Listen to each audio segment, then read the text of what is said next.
Welcome everyone to the second collaborative webinar between LongX and Phoenix Aerie.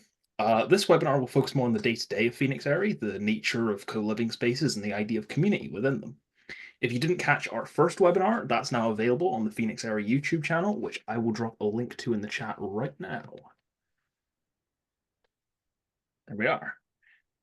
I'll briefly introduce LongX and our mission first of all, and then hand it over to Hudson to talk a little bit about Phoenix Aerie itself. At LongX, we aim to expand access to longevity education and learning opportunities globally, ensuring that future contributors to the aging field come from the best of every country, regardless of your access to local opportunities. We do this through our flagship project, the Explorer Fellowship Program, which includes access to our longevity primer course and career development opportunities with our various industry partners.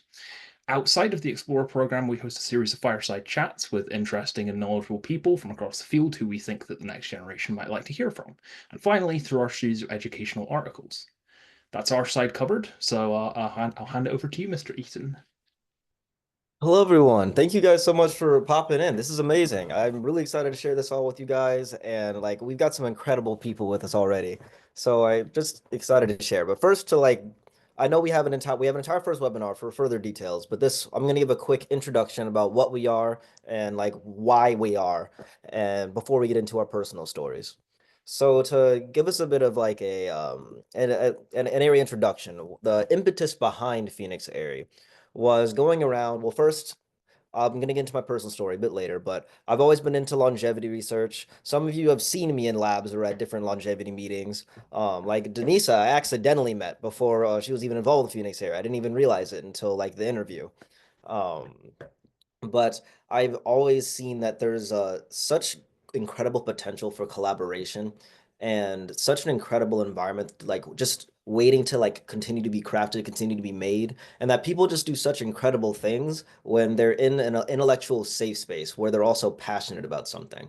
And I'm incredibly passionate about longevity, so this is what I decided to try to help start up. And I met some incredible people over summer while working in a longevity lab that helped bring this idea to life. And so here we are. So for the origin of what Phoenix Aerie actually is, I was meeting with someone who had started or helped co-found another program called Dojo House. Her name was Carol McElhay. She's absolutely incredible person, deep in longevity, absolutely amazing. And we were thinking about what ways we could help further push the longevity field because Dojo House was more general biotech. And that was where the first seedling of the idea for Phoenix Area really began. And it's really just continued to develop since then. So for what the actual basics of what we are a 3-month co-living program that's ideally going to run annually in the SF area, in the Bay Area in San Francisco around. And we're going to house between 4 and 8 residents every year. And we're in that house, we're going to have a space where people can both share their thoughts and ideas openly and between each other. We're going to have a bit of a home base within Phoenix area, and it's going to be well interconnected with a bunch of events, well, longevity related events in the area. So people are going to go out and we're going to have a day in our life a little bit later. So you'll see what that's specifically going to look like a little more. But you're going to go out, you're going to do your thing for the day. You're going to come back, we're going to have programming such as debate nights, or we'll host someone for dinner that's deep in the field, whether it's a scientist or someone dealing with policy or something else absolutely entirely. We'll share ideas, we'll share thoughts, and we'll live and grow in this space together. And that's what Phoenix Area is. That's the bare bones of it. And again, for the further details and everything and further FAQs, we're going to have both a bit of a Q&A at the end, and we have a whole nother webinar to check out. But yes, Very that good is what I introduction. All right, so now I'd like for us to talk a little bit more about co-living and the idea of it. So joining us alongside Hudson are Denisa Lepidatu, one of our founders at LongX, and Michael Loftus, all of whom have prior experience alongside Hudson with co-living spaces. So I'd like for us to start talking a little bit about why co-living interests you and why you'd like to do it again with Phoenix Aerie. Who's going to start, Denisa? You go. You go first. I said it. Okay. Hi, I'm Michael. I have a background in neurotech. I'm based in Ann Arbor, and I've lived in, I think, 3 co-living spaces. And the first one I was in was actually one that I founded myself. So I had never lived in a hacker house type setup before. But I founded a neurotech organization in Ann Arbor, and we thought it'd be really cool to put on a house, bring people from all over to work on cool stuff together. Because I just heard really good things about them, and it was an incredibly rewarding experience as a participant in the house and as someone who organized it, because it's really awesome to bring people together to let their interests actually go somewhere and have them do something with it. And it's a lot. It's just so much more fun and effective when you're in a group doing that, because you can draw on everyone's expertise, and there's a real sense of community around it. And that community is also what I found really valuable at the Nucleate dojo house in Cambridge, Massachusetts. In that house, there wasn't so much of a technical, we're going to build something focus, but they're more like the Phoenix Aerie idea, where after your work or your internship or your research or whatever, you come back and there are all these great events, meeting people in the area. For Nucleate, the dojo house was biotech in general, but for Phoenix Aerie, be longevity, and really bringing that community together to you just makes it, when you're living in the house, just makes it so much easier to meet so many people. You have a great time. You make really close friendships with the people you're living with. I mean, at the dojo house, that's where I met Hudson, Denisa, and Allison. Haven't seen you since then, Allison. Nice to see you again. And you keep seeing these people over and over again, just like in this meeting. When I saw Hudson put this out, I was like, oh, I know Hudson. I'm gonna go check this thing out. Longevity Space is a really great community filled with awesome people. And then the last one, this is a more famous one. It's called Arcadia. It's in Berkeley. I stayed there a few weeks this summer. It's not bio-focused, but lots of fantastic people, a lot of fun. And I love these communities because of the community. It makes it really easy to fall into. You're going to a new city, you don't know people, you don't need to worry, because you're living with friends who are similarly minded. Beautiful. Yeah, I guess that I actually didn't know those sides of your story, Michael, either. So I'm super happy to hear about them too. So I guess I'm gonna answer Dylan's questions as well. I have a bit of a different perspective on co-living spaces because most of my experience comes from pop cities. And for those who don't know what a pop city is, it's basically sort of a temporary gathering of a few hundreds of people at the same time who are focused either on a specific topic, maybe you've heard of Italia, or places that are more generalist type, like Edge City. So this year I spent total 3 months in pop cities, a month in Vitalia organizing the Longevity Week, a month in Edge Esmeralda in Hillsborough, California, being a fellow, and a month in Edgelana in Thailand, organizing their longevity events as well. So all these together kind of proved to me that we can create spaces for creativity and serendipity, build them more focused, the same way that Phoenix Aerie is, which we're trying to build, and Vitalia was in Honduras. So just having these spaces where you can meet people and talk to them about those things that actually interest you and you want to collaborate with them on and you want to expand upon.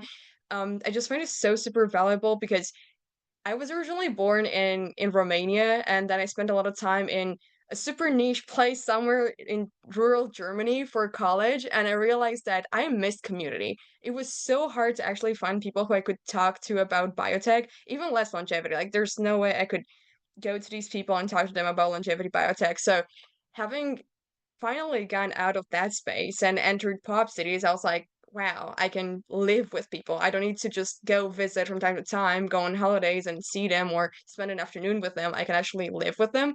So that really, you know, spurred this interest in me. And yeah, I got to meet a bunch of interesting people.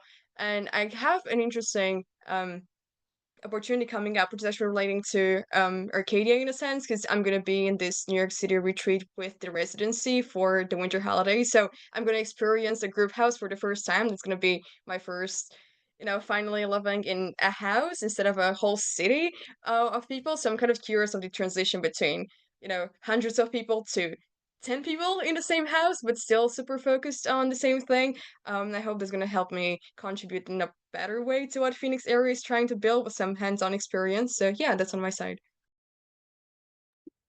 Yes, I had never had like an experience actually living in a group house before. I had in my first summer of doing research in college, I was down in Boston working at the Sinclair lab, and through that, I met some people who were working at the dojo house, or not working, who were like living in dojo house. And because we were all interns in the lab, or at least several of us were interns in the lab, I just kind of started associating myself more and more. I was like, oh, it seems like they're going to cool events. What's this like SpaceX longevity event? They're talking about doing research in low orbit. That's absolutely insane. I'm going to go to more of these things. So I kept just sort of like slowly integrating myself in there and hoping nobody would notice. And over time, I I realized that that was the kind of community that I had been looking for. There was a lot of times just throughout my life in general, where felt a little bit alien just because I was asking questions about the meaning of life and what it means to like really try to help people and et cetera, et cetera, et cetera, way back in like when I was like 9. And understandably, not many other people were like, yeah, yeah, yeah. So, baseball cards? It wasn't really working out for me back then. I was always hanging out with like the parent groups, whenever school trips, whatever was happening. But when I was in when I was among the people at Dojo House, I realized it felt just like home. It didn't feel like I was strange for constantly thinking about these things. And Allison, you probably have a little bit of firsthand experience with me and the questions I ask when you're like in a TC hood, just trying to do your thing. And I'm that kind of stuff is literally always on my mind. And it felt so natural while I was in Dojo House. And I was like, this is something I want to continue. This is something I want to help build up further. And this is something I want to see for longevity specifically. I want to see a place where passion, and this is going to be a big reoccurring theme for me, care is really emphasized. So that's what these houses are for me. That's what this is for me. This is a way to express care and help build it for something I really care about, for a cause I really love and believe in. Yes. I'm just gonna Aw, just quickly double down on something, which is I really love the word that you used, like, in terms of alienation. I feel like that's such a huge topic in today's society, and then that group houses are able to alleviate. So yeah, just want to say. yeah, I totally agree as well. Especially in the longevity field, like it's so easy to feel like you are the only person in the world who cares about it. And in my case, having well, to give an idea, in my case, I ran a student society. That's kind of how I got my start, and that really involved me putting up signs, putting up posters, design posters, all putting them all over a university, and then sitting in a room empty for about a year. So if there's ever like a better kind of visual metaphor for what it feels like to be in longevity, I don't think I've found it. I think that's pretty much the best I can give. So it was a complete paradigm shift for me. The only experience that I've had being around other people interested in this was the Longevity Biotech Fellowship. That's the only time that I've ever been in physical proximity to someone that I haven't gotten into longevity. So yeah, no, the alienation, like that's a super important thing to counteract, especially if you're talking about the long-term prospect of someone staying in the longevity field. Not least talking about, their ability to collaborate. Yeah, like, it's just it feels that's what's at the core of Phoenix Aerie. Trying to find a way to bring together these different people from just a giant, as diverse a set of like backgrounds and mental backgrounds and foregrounds as possible. What people like, because I know like the longevity field is wide. Like you'll see on our LinkedIn post from today that like we recognize there is a longevity field means a lot. There are people that are like, I'm literally only ever going to consider thinking about resveratrol ever. And there are people that are like, I need to be focused on just making sure people can age as healthily as possible. Some people be like, I need radical life extension or nothing else. It's radical or bust. And we want to make sure we are just contributing to the field as holistically as we can with this, because part of the entire point is showing that demonstrating this kind of care and passion works. It's showing that that is what pushes people to do the best in whatever they're doing. Having a space where they're supported and having a space where their passion and open-mindedness is absolutely rewarded and bolstered. And then throwing those people back out into the field and being like, go be you, which is the same thing as going and being awesome and showing that that can be done. So yeah, no, that's the meat and potatoes of why co-living. Appreciate it. I like a bit of meat and potatoes. So I'm kidding, I'm vegetarian. Uh so a second topic, if you would. Can you guys do a second topic? Are we feeling yeah, let's do a second topic. What do you hope to do at Phoenix Aerie while you're there? What does like the idea of Phoenix Aerie look like to you on a day-to-day kind of basis? I'll let Denise start that one. Oh, come on. Okay. Okay, so I'm gonna just maybe just give a brief what I'm actually spending my time doing in everyday life to kind of justify what I'm gonna say next, so it doesn't sound completely insane out of nowhere.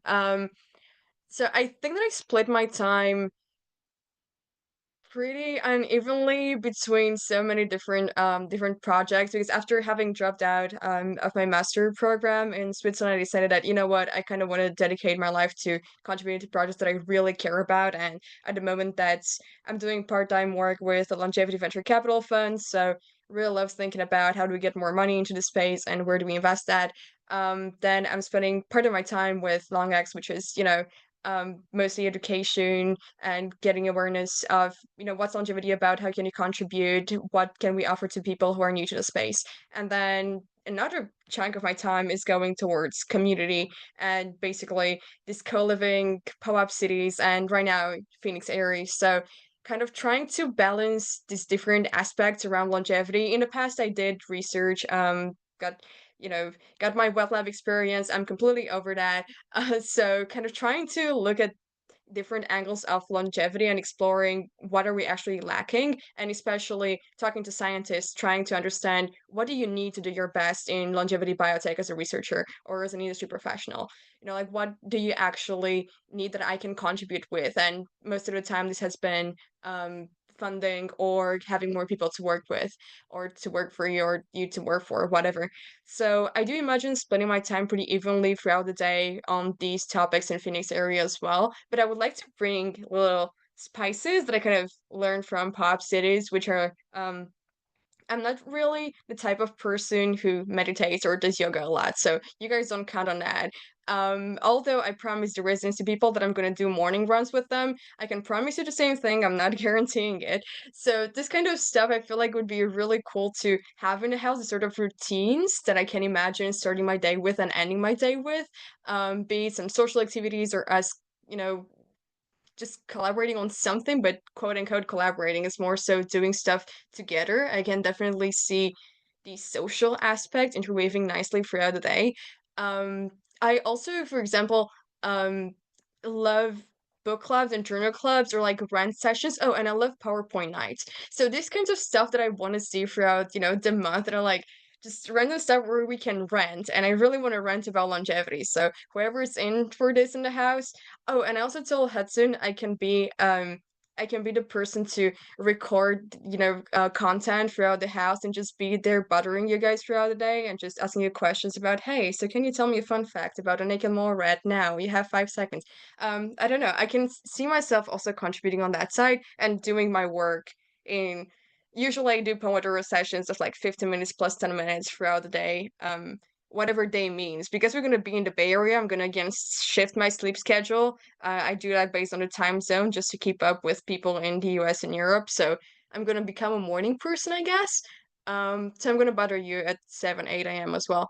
So yeah, I guess that's how I see it going. So hope I'm not bothering people here too much. Absolutely. Not at all. Like, I can believe it.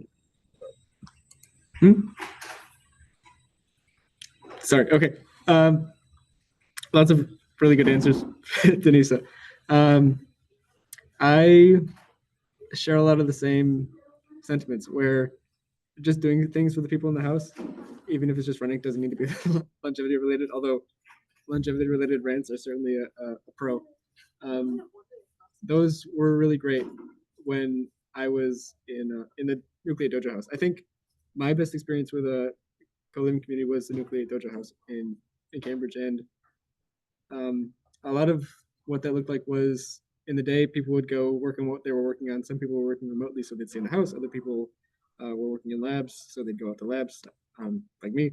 And then we'd all come back together at the end of the day, and there we'd host speaker dinners. I think I think it was once a week. We'd or something like that, where we just get a person in the field doing cool stuff to come talk with us, and they'd have advice and just have dinner. It's really cool to see their personalities and just the different people and get to know them. But a lot of the fun came just from like the whole house was excited for like boba. That was the thing we did. Like we'd just go get boba because there's a place we could walk to. We took a fun weekend trip to New York City from Boston. That was a great time. Really, I found the most valuable parts to just having this like having that community that we've been talking about. And then yeah, the house programming did try to fit in a thing where we were working together to talk about different fields that we didn't know about. So like my background is all about neurotech, but I was making a presentation with some other people about chromatin, and that was very different to me. Uh, some people found that difficult to fit in because it was kind of top-down processing a collaboration, where it's like I at the same time I was also trying to found a startup, and so I found it difficult to do everything at the same time. So I think I really appreciated the organic collaborations and activities that happen even spontaneously, and through those I got to be really close with a lot of the people there. Yeah, absolutely. And I can guarantee you spontaneity. Oh, yeah, that's interesting. Ironic. I can guarantee you spontaneity will absolutely be present. There's definitely, and I remember I was present for one of those boba trips. Those boba trips were awesome. So like we're gonna need to find something similar to do. But yeah, I for what my time will look like while I'm there. What my time looks like now. So I'm pretty based in wet lab and longevity research type stuff, but that's just because I'm built a nerd like that. It's not that like I don't enjoy moving outside of that stuff entirely. Like part of the entire point of this is to make sure that we're getting as many different perspectives and backgrounds as possible for longevity. Because I was raised on the idea of well-roundedness being the key to forward progress. So I will most likely end up working at a lab or volunteering at a hospital in the area, and then coming back and be like, all right, guys, what are we doing? Or like, guys, there's this event happening. And we'll all run over there, see what's happening, like meet new people, meet opportunities for finding like mentorship or just learning about cool new things people are doing in the field. Just basically like an excuse to just absolutely geek out about something that we all are like collectively passionate about. Like the connecting string between everybody that's like to be in Phoenix area and that isn't Phoenix area is they're passionate about moving forward here. That's what's love. Oh yes, there's always events happening in the Bay. Absolutely. And like I could probably count on like two fingers the people that like I know that travel like as much or more than you, Denisa. Like I don't even understand how you like begin to accustom like it's absolutely insane. Um but basically, yes, I mentioned I touched on this a little bit earlier, but and like when I mentioned this to you, Allison, about like my Hudson questions, which become a common thing, and you'll begin to notice like you'll just try to eat your breakfast, you're just trying to go about your day, and I'll be like, what do you think is the most what do you think is the motion that holds humanity back the most from like being able to like work together? Or what's one thing you would alter that would like fix this great problem? You only get one chance, but you can like fix it with a magical wand, but it's just one thing. Or like genie questions. You get a wish. We're gonna try to ruin it somehow. I absolutely love that stuff. And we're gonna be able to like just like longevity rant about all those things. And I get so excited when someone disagrees with me about something because it means we get to have an even longer conversation. It's absolutely awesome. That is the kind of like disagreements are a victory in the house because that means that either Either someone's getting vindication for something they believe in, or someone's opinion is improving. Like either way, I'm just seeing a win here. So I'm excited to have so many of these conversations, like whether it's debate nights, whether it's with meeting other people, whether we're going on a random run, because these conversations can absolutely happen on a boba run. Let's be so real. I'm pretty sure one of them did on the boba run that happened with Dojo House. So regular days, we're going to be going out, doing our own things. Like, okay, I'm pushing my own personal project forward, whatever that may look like, whether that's someone working in a wet lab, or that's someone working on their own startup, or that's someone working on like, or interning with someone that like does something with policy. Like, I've met at one of these longevity events someone who is like a bioethicist. I'm like, that's awesome. Like, that is absolutely glorious. People that are just like, what would this actually look like if we did succeed in this manner, in this capacity, in this capacity? Someone's like, oh, there's my strategy for trying to get the CDC to recognize aging as a disease, or like, oh, I don't even think that should happen, and then another conversation sprouts out of that. But I'm getting too excited and jumping into tangential topics. But yes, typical day. Go out, do your cool thing, come back, meet with everybody. We're gonna be the home base for the essentially we're your brain family, and then you go out and explore. You expand your network, explore your options, and improve and learn more about your own ideas. Well, I have some very good news for you, Hudson, because it is tangent time o'clock. I'd now like to open up the floor to any questions for our panel about co-living or about Phoenix area itself. And we've got a few kind of conversational prompts as well here, things that we wanted to kind of discuss. And this is less structured. This is just whatever you guys want to talk about. So I'll start off with one of these prompts just to get us going. Um, so what would you say is like the best success story that's come out of your experiences with co-living? The thing that has maybe been the most symbolic of the value in co-living? I co-founded a startup that sprung out of the hacker house that I put together. So that was that was pretty big. I had a lot of fun with it. I'd say that's pretty big. That's awesome.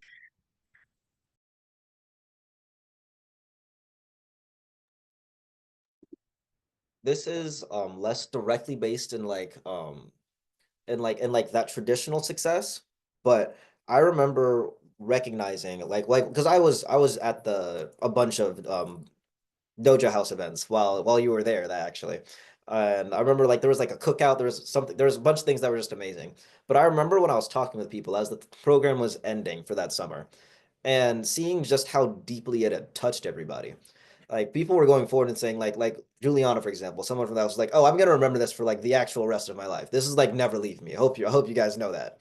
And like they're like the fact that I could text one of the phrases I absolutely said just way too much over the summer. I go through phases of phrases.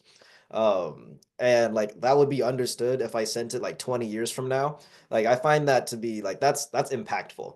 And because I know these people are going to go out and they're going to do incredible, crazy things, and they're going to spread that genuine joy for what they do to everyone that works with them, or even tangentially to them, or someone that just sees them walking across the street. They're like, oh, I guess I could be happy today. I saw a stranger smiling. So just that is a success story and a theme of success stories that I see pop out of these houses that I absolutely want to continue to propagate. Yeah, I think that Yeah. I've seen success stories on these like many levels. I think that my personal favorite, which doesn't really have to do with me at all. I don't know if I actually met those people in person, but there was this couple at Edge Esmeralda that was really trying to have a baby, and they had it at Edge Esmeralda. Like it was conceived there, and then now they're having it like 9 months later, which for me is like, oh, it's such a cool story, you know? There's like a baby coming out of Edge Esmeralda.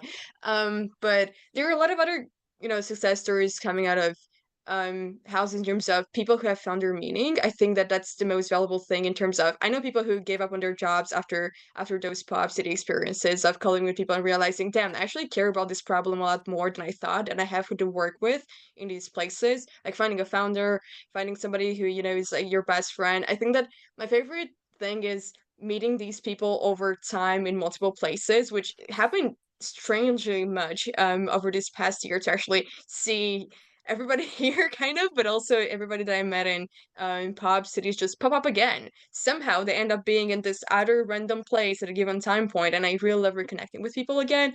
And yeah, the way we talk about it's like, oh, do you remember the time when we did that and when we were there and I made like 10 best friends in this whole pop city? It's like it's insane.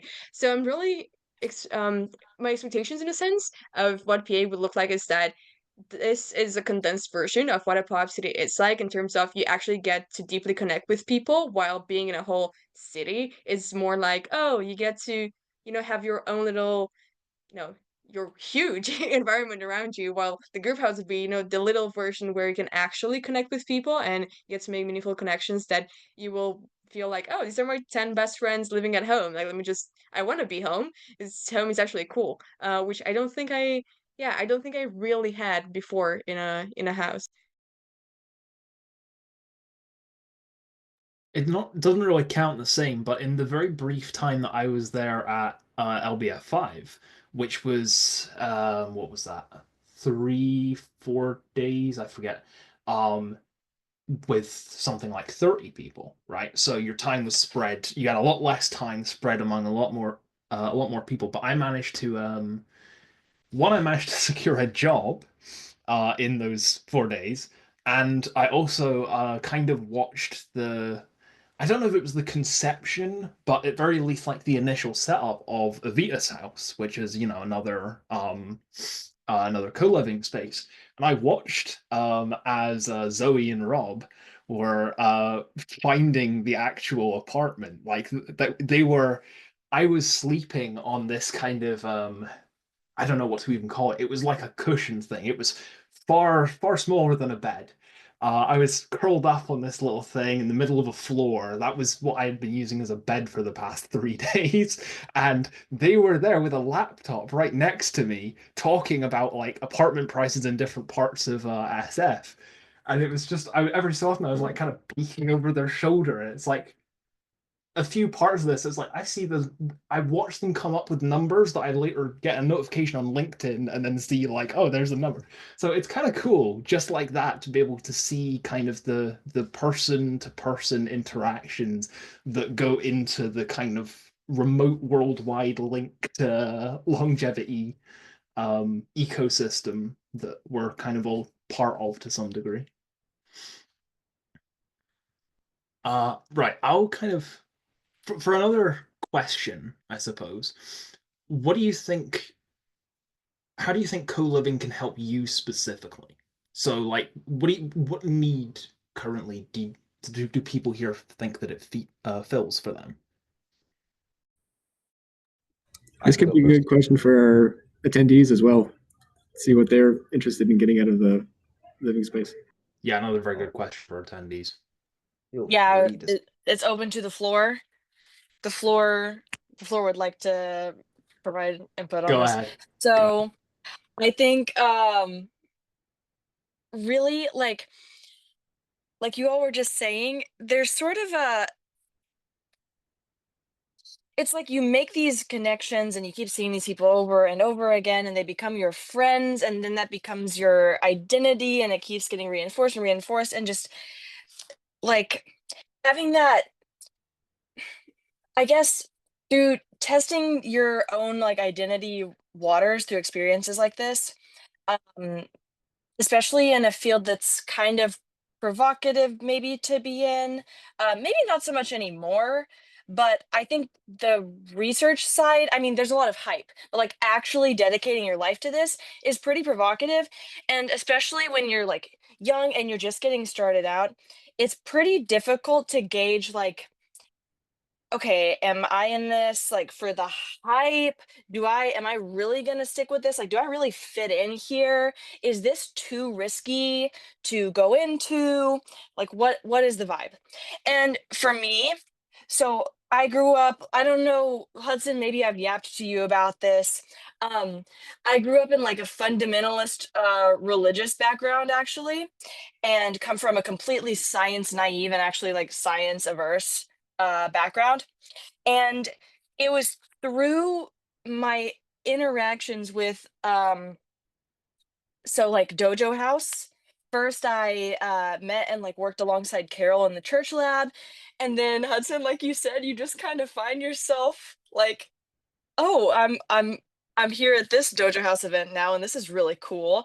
Then I got involved more with the Dojo House, and then at Vitalia, which like Rob was one of the first people who I kind of like was a peer at Harvard who I could sort of look up to and I thought was doing really cool shit and like I don't know being a pioneer in ways.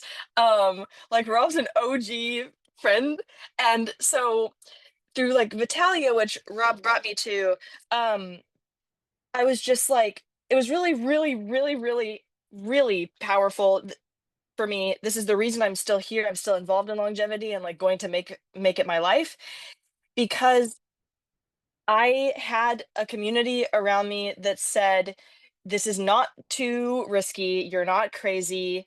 You like this organically. This aligns with your identity. And also, you're not alone in this identity. And we agree that you're onto something here and that this is really cool. So I just think that's really important in a field like longevity, especially to know that you're not alone and that what you're doing is shared like as a shared interest of other people. I think that's pretty important. Yeah. Yeah, it's also like the ability to sanity check with other insane people like yourself. Yeah. It's like So real. if you asked like a regular person about, I have this idea within longevity. Anything within longevity is quite firmly kind of in the insane bracket to most people.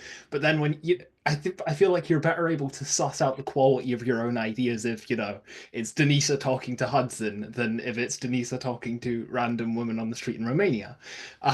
So true. That is so true. I mean, even in the Harvard sphere, like it's really I come from this background. I can't talk like back home about this. I can't talk to my family about this. They're like, you need to go to medical school right now. This is crazy. And then, even at Harvard, you can't really talk to that many people about it. It's like, wait, you're not pursuing like a stable career in medicine? What are you doing? So very important. Yeah. Oh, yeah, no, that's absolutely that's like actually really really awesome and like pretty much the exact same coming from here. Except I don't have the fundamentalist background, but I understand where you're coming from with that. And we definitely have had a whole yap session about that during tissue culture.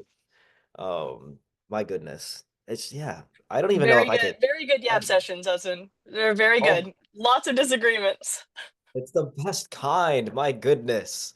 Oh my gosh. You've seen near like wars break out in the TC room, but it's all in such good fun. Um, yes. I don't even know if I have anything to add that like you didn't just say. That was beautiful, honestly. Trying to create a space where people like you're not you're not the bad kind of crazy. You're the good kind of crazy. And we agree with your crazy. Well, like your crazy is valid crazy. And like this is I mean I may be a little biased, but I really do think this is a valid crazy. So I'm excited to see other people that think it's a valid crazy start to come together. And I'm excited to help build a space where those crazies can validate the crazy to make something crazy for it until something so crazy that the previous crazy seems normal. It's a lot of crazy. Yeah, I do think that it's gonna be super interesting to see what we validate within each other or do not. Like I do love these agreements as well in terms of, yeah, what do we disagree with? And we're building a space together, but what do we have to patch together because we don't think the same about? I think another point about co-living that personally I'm super interested in is I've known lots of people who are kind of on the same map in as have, in terms of, oh, somebody's doing AI, somebody's doing neurotech, somebody's doing longevity, but nobody seems to, although they know each other, nobody seems to like bring them together. And I'm super interested in this aspect of, can we collaborate with them? Can we like bring them together? Can we do something to sort of like, I don't know. We mentioned Evitas before, and I'm a big fan of Rob and Zoe, and how would it look like to get to know like who they're working with and how are they as well. But also, I shared with you Hudson, for example, the SF tower. Like 16 floors of different stuff happening on each floor in SF. Like, I would love to go co-work in a tower where everybody's doing something different. We're just these sort of, yeah. Can we have these interspaced events where we just go and explore the SF dynamic ecosystem because there's just so much happening over there that I'm like, I want to see. I want to live in it. I never lived in SF. I barely visited, and every time I'm packing my schedule from, morning to evening, I'm like, I need to meet with you. I need to meet with this other person, but I want to see that, but I kind of want to visit. And then the Buck is so far away, and then Palo Alto is so far south, and I need to like make, compromises. So I'm super excited about living there and seeing how SF feels like. But yeah, that's also just maybe just me. Although you, Hudson, haven't lived there either, so maybe it's gonna be exciting for you too. Oh my goodness, I am crazy excited. I'm a firm believer that if you take cool people working towards the same thing and put them in space, they're gonna do something. They're gonna do something awesome. It's like something awesome is going to occur. And I like I can't begin to express how hype I am for like the times that like aside from the like the stuff that'll be like programmed and planned out. The times where like I come back to the house and then like everyone's like gathered in the living room like we're going to this event tonight. This thing just popped up. It's gonna be crazy. And I'm like, let's go. I'll already have my no, it's warm there. I won't have my coat on, but I'll be ready. Oh my good. I'm just yeah, no. I'm so hyped. It's just exactly what you said to like live in that. When I was first like honestly, this is before Phoenix area even began to be like thought of. This is my first summer in Boston. This is when I first met Carol in person.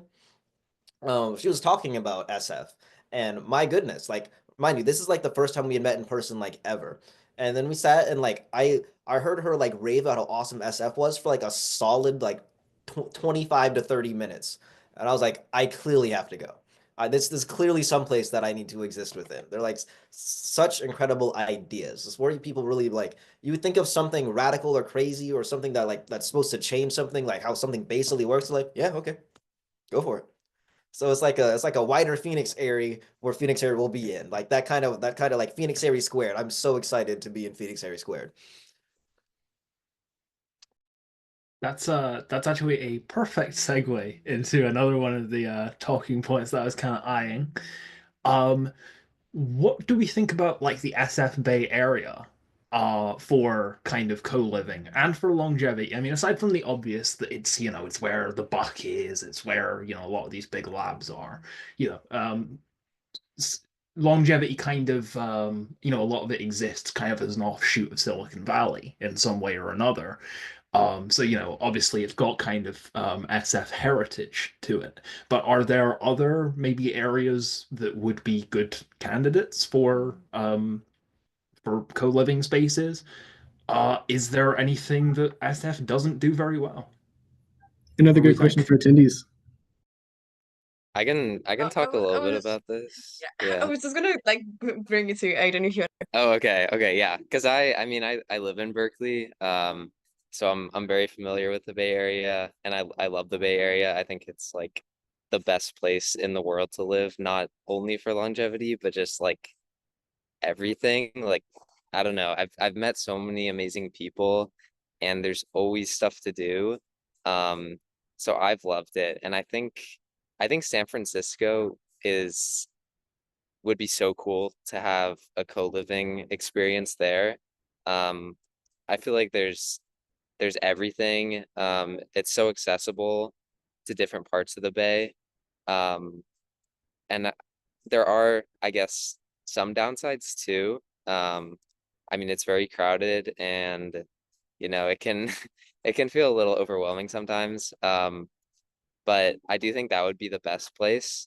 And then I also like Berkeley a lot. But of course, over the summer, it's a little different, and it's not quite as busy as during the school year. But definitely SF would be, I think, the best spot. That's awesome. And it's great to hear from you. That's why like I saw your application. I'm excited to like learn more about you and like meet you for during the interview section. But like it's awesome hearing that from like someone who like lives there to see that you're enjoying it, you're excited, and you've got like good sun rays on you right now. So like that it's gotta be like it's it's December and you look like you're chilling. So I'm that's getting me excited as we speak already. I'm not built for cold. I'm built for give me something warm. But yeah, no, for the future, like eventually want to try to like as this grows and expands, we're gonna want to have like possibly houses in like multiple different locations as time goes on. And so that like I really like that question you gave, Dylan, because like finding different longevity hubs is something that I like that's been meaning to do and that I have done a bit of already in terms of like researching like okay, where do we see the most like academics, companies, etc.'s like ideas for longevity gathered in different places, and then seeing what the different like vibes in each place are. Like the two biggest ones on my mind right now, at least just thinking like US based for now, though I want to like try to make this for accessible to as many people as possible. Was like the other one being like Boston. That seems to be more of an academic focus rather than the seeming more like entrepreneurial, like radical something. It's the thing. It's the theme I've seen come up for like SF the most. Um, so like Boston seems to be more academic version. They've got the Methuselah Foundation in Virginia around the DC area, which I'm also just biased to because that's where I'm from. And then there's also I've heard there's quite a few in San Diego, and I've actually yet to hear one bad full review of San Diego. Like I'm sure there's some out there. I just haven't run into them yet. Um, but like those seem to be the places where I'm seeing a lot of stuff for longevity start to bubble up. And I know in Houston, Texas, there's a lot of like big building projects for like biomed and biotech stuff in general right now. So like those are all different like hotspots I'm seeing emerging. But I'd like if someone else knows something else crazy going on, please tell me. Like there's a few things that I'm get me more curious if hype. we'll see anything in Austin, actually, because you've seen like a lot of the tech sector has begun like to move to Austin. You've seen a few of them, Elon, and then some of them have like followed Elon. But I'm wondering whether it's also like a area that could accommodate longevity, whether the same factors that make it, an area that can cater to tech apply to longevity, or whether there are different conditions for longevity in Austin has tech. the right vibes for that, for sure. I mean, as Austin has developed, as people have moved there, they've had this phrase called "keep Austin weird," and I think that would mesh really well with the outsider kind of vibe that a lot of the longevity people bring with them, since the field is not standard. Oh, I absolutely love that. No, I thoroughly enjoy that. Keep Austin weird. Oh goodness, yes. That might actually get stolen. I'm gonna be so real. I might take that and just put that in places. I'm not even gonna cite my sources on that one. That's crazy. I would also Um, add Ann Arbor. Austin, Ann Arbor is like Austin on the 10th of a scale. It has that creative vibe, and the University of Michigan is such a huge resource in terms of bio and life sciences research. I think it's fertile ground for something to happen.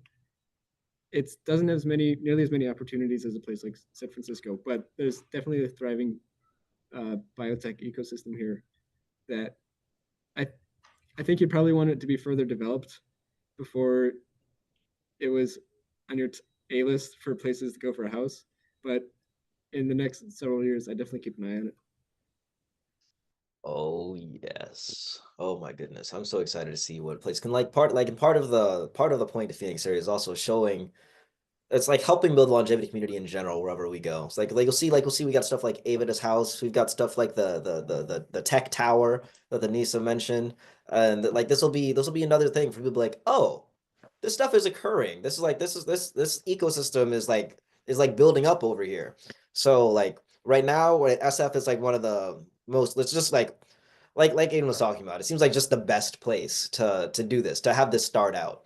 So we'd love to help continue, like not just to help the people that are within Phoenix area, but to help the longevity field as a whole in terms of visibility, in terms of showing what kind of people are going into this and making the field better.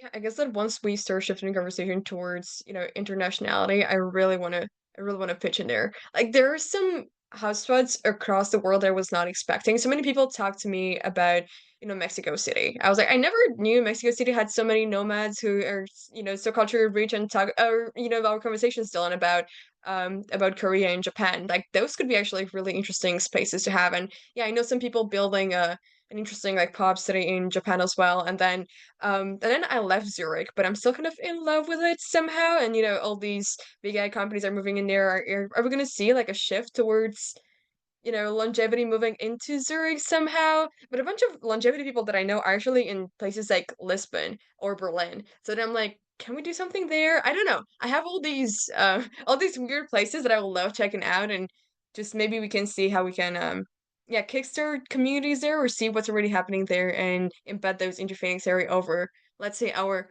10-year plan. I'm already dreaming of PA in like 10 years, Hudson. I hope you don't you don't mind me doing this, but I think it could end up really cool. It'd be an expensive area to set up a PA house in, but I've seen a lot kind of moving to Singapore Oh, actually recently. Yeah. Like just people that I've been following. Like I've started to see more and more that like Singapore is the area they're going to. Hong Kong has kind of stayed as a steady kind of area as well. I think the most high profile that I can think of would be, Alex with In Silico is, greatly established over there. He's in love with that city, I think. Um, but yeah, I mean, the housing prices there, might make something like Phoenix area quite pricey, but all the same, as if you're looking for density in terms of like, if you're looking for the kind of thing where you can get maximum coverage, right? You're talking about the idea of going back to the house and everybody's going, oh, there's this event going on, in this other part of the city, we're all going. If you want the maximum likelihood of there being something going on at any given time outside of, a real hub like SF, I think, yeah, kind of your city states like Hong Kong and Singapore are also good international targets for this. And they have good business environments from what I understand. If you're also talking about kind of trying to set up spin out businesses as a potential outcome of Phoenix Air. I Yeah, and love. actually, like, this is so random, but like, I have one more house spot. We should definitely do something in Toronto or like somewhere in Canada because I feel like so many smart and interesting people are coming from there. Not sure how. Maybe it's just being above the US, but a bit better than the country below. So yeah, it's just insane. So I would definitely love doing something. Yeah, I've seen some really cool people come from Toronto too. And like I feel like it always comes at like it's like I never realized until I like look at a link like I LinkedIn stock. I'm like, wait, they're from the University of Toronto. Like they're there right now. Interesting. And that's happened like at least 2 times, which isn't a crazy amount, but it's weird that it happened twice. Dojo came out of Toronto. Bio Dojo, Michael Trin. I don't know about Carol, but Zubaida. Yeah. Make that 3 to 4. My goodness. So yeah, Toronto's definitely on the list. And I remember you mentioned Lisbon, and I got so lucky to be able to go on a trip there with my mom over the summer. And my goodness, I would absolutely take an excuse to go back over there. That place was awesome.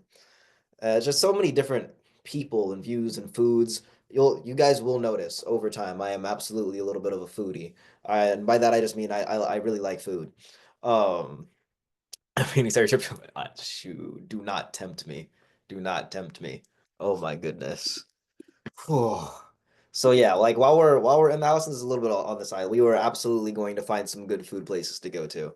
And like if you have any recommendations, I'll probably get there before you finish saying it, like before the words finish coming out of your mouth.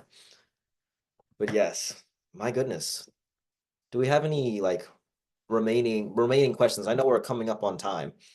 I think we covered most of them. One more thing I wanted to ask, Alison, if you have that song that you were you had at the beginning of the I do oh, have the song. Oh, my phone's about to die too. Let me we're talking about pull Rex. it. It might not be a perfect fit, but like, it's rare that I just spontaneously come across a song and I'm like, oh wow, this really hits like as a longevity track. Okay, I'm gonna put it in the chat. Uh, I love longevity track. Longevity tracks is absolutely going to be the name of a playlist in the near future. it's not on the nose, but I'm just playing my Discover Weekly. I was feeling open-minded this morning, and I was like, "Oh, I like this. I like this. Oh, wait, it's longevity too. Oh my gosh." For Just those feeling like I watching was the recording, in an that's edit. yesterday's World TV girl. I was in an edit this morning. I was like, in a movie, like changing the media on my cells. It was great. It was awesome to that song. So do recommend. That is absolutely awesome. And I'm glad I'm not the only one who like soundtracks life. Like you're just going back. That's the background music that's playing right then. So that's Yep, totally with you there. I think that is a perfect note to end on, personally. I would like to thank Hudson, Denisa, and Michael one more time for their thoughts, and I would like to thank everyone attending for your time, and especially those who, gave their thoughts at some point or another. It's been wonderful to have you all.